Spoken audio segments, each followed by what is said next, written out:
The night it all happened is something I will always remember. He had never seemed so furious to me. Who knew that a simple jest could set him off in such a way? I assumed we were merely playing about and enjoying ourselves, but it seems he didn't find it amusing. To be honest, I'm still baffled by his reaction. Well, let me go back. This occurred only a few months ago, and my name is Lauren and I am 32 years old, Greg.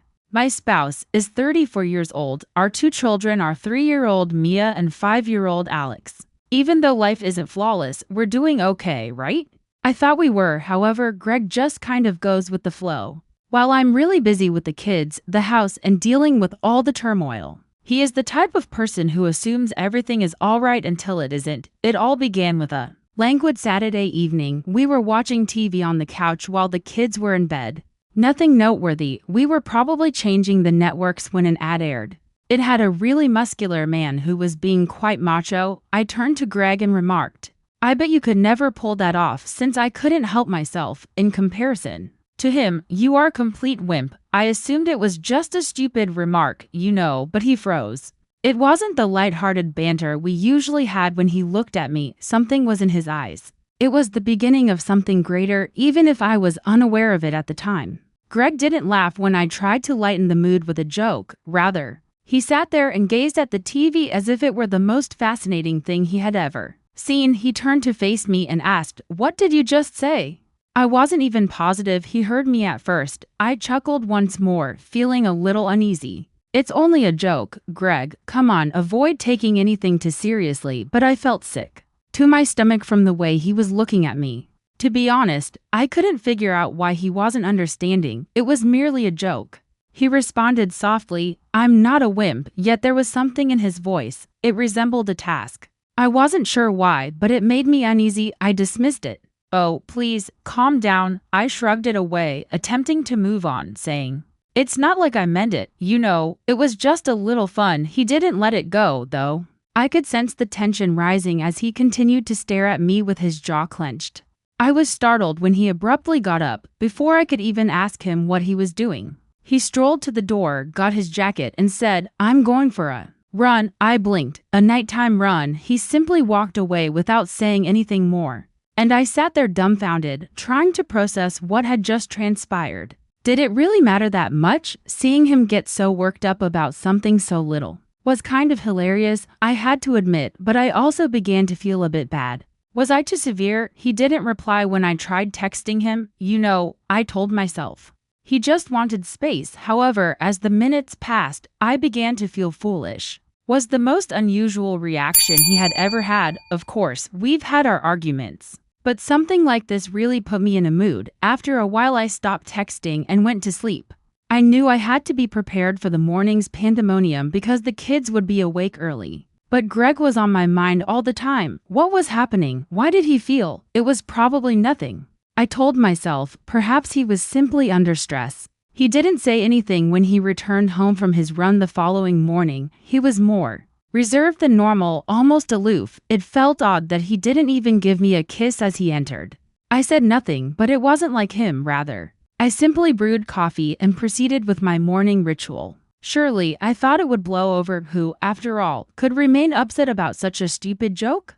The problem is that it didn't blow over. It seemed as though our stress was steadily increasing, waiting for something to trigger it. To be honest, I didn't give a damn at the time, since I hadn't done anything wrong. I didn't feel the need to apologize. It was merely a joke. Greg remained in his office, rarely leaving, while I carried on with my day. Taking care of the kids and running errands, he showed no interest in conversing. His body language was completely different, and he would only give me brief responses when I did see him. He seemed to be a complete stranger. Then it all blew up around dinner time. He lost his temper. He said that I didn't respect him, that I never took him seriously, and that I often made small remarks to denigrate him. To be honest, I was caught off guard when he claimed that I made him feel like a joke. I didn't know what he was discussing. The more he spoke, the more I understood that he was genuinely angry, even though I had told him he was overreacting. Although I still didn't believe I had done anything wrong, I did have a pit in my stomach.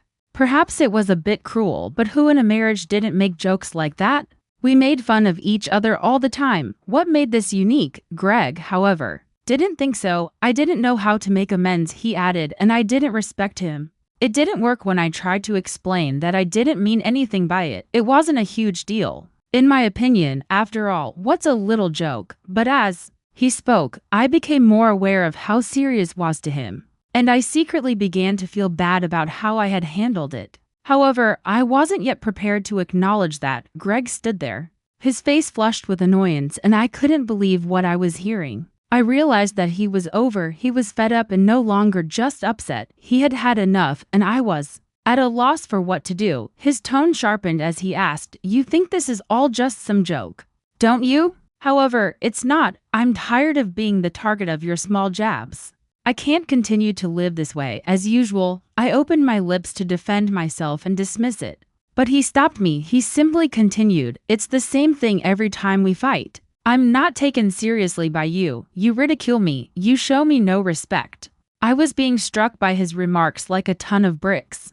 I wasn't prepared to acknowledge my mistake in front of him just yet. "Do you really believe that I will continue to tolerate your disregard?" Frustrated, he raised his hands. "I put a lot of effort into maintaining our family, and all you do is make me look weak. You give me a sense of worthlessness. I feel like a joke because of you. Guess what, though? I will not continue in this manner." I stood there in utter disbelief.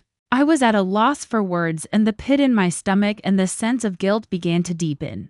However, I had no intention of apologizing just yet. It came too soon. I was frozen by my instinct to defend myself and convince him that I didn't mean it that way. I didn't want to be the one to own my mistake. I didn't want to appear weak. Then he revealed the secret. "I'm finished. I can't continue like this. I must be respected. I need you to stop using me as a punching bag and show me that you genuinely care about me. You have two options. Either you truly change or I'm leaving. I will leave a relationship when I feel like I'm being used as a punching bag and regularly denigrated." My heart fell. The room seemed to be me. Was not what I was expecting. It was worse than I had anticipated. Greg had been aloof, to be sure, but I didn't believe it was that. I assumed it was simply a minor hiccup, a minor setback. He had never given me an ultimatum before, so I never thought he would. "Are you serious?" Hardly believing it, I muttered. He nodded, his expression icy, as if I were no longer important. "Do you really believe that I don't care about this family?" "However, I do. You don't know how much I do. However, I can't continue to feel this way. When I'm the target of your jokes and the one who gets pulled through the mud, I can't keep acting like nothing's wrong. I'm leaving if you don't show me that you care." I thought I was going to drown. I was afraid of losing him, of being alone myself with the children, of having to do everything on my own. I wasn't even sure how to react, although I knew deep down that I couldn't. There was a part of me that wanted to yell at him and tell him how ridiculous he was being. In actuality, I hadn't treated him fairly. I simply didn't want to acknowledge it. I was unwilling to confront that aspect of myself. I whispered, attempting to cling to anything that felt like control. "You're not going anywhere." I knew I was lying to myself. If nothing changed, he was not going to stay. For a long time, Greg just stood there staring at me as if he was waiting for something. Perhaps an explanation or an apology, but I wasn't ready to give it to him either. "You believe that will simply go away?" he spoke softly, and I wasn't prepared for the depth of the hurt in his voice. "Do you really think I'm going to ignore this and act like it never happened?" "Lauren, I'm tired of being ignored. I'm tired of being treated as if I'm not worth the trouble." I was at a loss for what to say and what to do. The earth seemed to be slipping. I felt like a ton of bricks when I thought of Greg leaving and me losing everything we had worked so hard to build. I suppressed the need to cry. "Not just yet." I wasn't going to beg. Before turning back and leaving the room, he let out a sigh and shook his head. The sound of the door slamming reverberated throughout the house as I stood motionless, and suddenly, everything was different. I didn't call him back, even though I wanted to say anything. I was at a loss for words. The silence in the home was overwhelming. Even if the children were still asleep, I was shocked by what had just transpired. I took a seat on the couch and tried to process what Greg had said. I didn't understand what could have been the result of a single, thoughtless, casual joke. The extent of what I was doing to him was beyond my comprehension. I found it amusing, but I was beginning to realize that perhaps I had gone too far. I wasn't prepared to acknowledge it, though.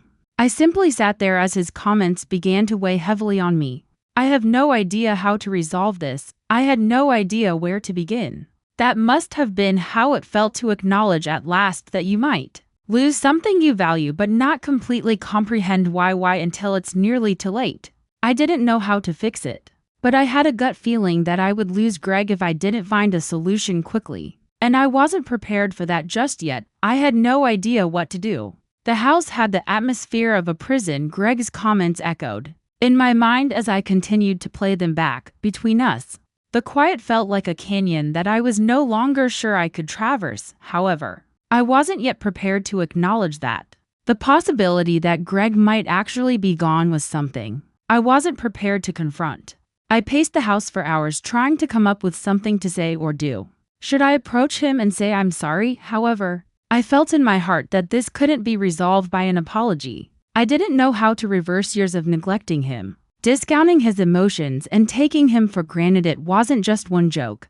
I heard the front door open at midnight. I went cold. Greg was the one. He entered silently, his expression hard as if he was also unsure of what to say to me. A flood of regret washed over me, but I was at a loss for words for a while. He just stared at me while standing there. Lauren, I'm done doing this. I can't be in a relationship with someone who doesn't value or see me. These days, it's about everything, not just the joke. Even though he spoke calmly, his eyes were filled with pain. I forced myself not to cry as I gulped. My mouth opened, but nothing came out. I couldn't solve this in a single night or instant. I think you need to think about what you want, he added, because if you want me, if you really want us to work, you're going to have to show me that you care, that you respect me, that you're willing to make the effort to change. I felt like screaming. I wanted to assure him that I would change and do whatever it took, but I chose not to. I simply nodded instead. He had already made up his mind and had already disregarded all of my justifications. I knew right then that Greg was not going to return as he turned and left the room again, this time without hesitation. After that, I remained up for hours, gazing at the deserted house and wondering what had gone wrong. Even though I was powerless to alter the past, I could already feel the consequences of my errors mounting. When daylight finally arrived, I realized he was gone forever. The hush that pervaded the house was oppressive. His belongings were packed, and his clothing was gone. I hadn't even managed to bid them farewell. I believed that I was in charge of my life and my marriage, but in reality, I had been playing a game that I didn't even comprehend. Greg was gone now because I had pushed him too far. I had never felt so alone before. I didn't grasp the reality until later, when I was standing in front of the mirror and looking at my reflection. In this scenario, I wasn't the one who had been harmed. I wasn't the victim. Someone had been taken for granted by me until it was too late. I was the one who had disregarded their suffering. I had joked that the one man who had supported me through everything and loved me. Perhaps it was too late for me, and I would never be able to rectify it. However, I would always remember the day Greg left and I was forced to deal with the fallout from my actions. At that moment, it dawned on me that respect is the most important lesson I would ever learn. You have nothing without it. I saw Greg go on as the days passed. I saw photos of him grinning and happier than I had seen him in years, and I heard whispers. I knew it was too late, but I still wanted to apologize to him. There was no turning back now that the damage had been done. Ultimately, the most difficult thing to comprehend was that I had lost him.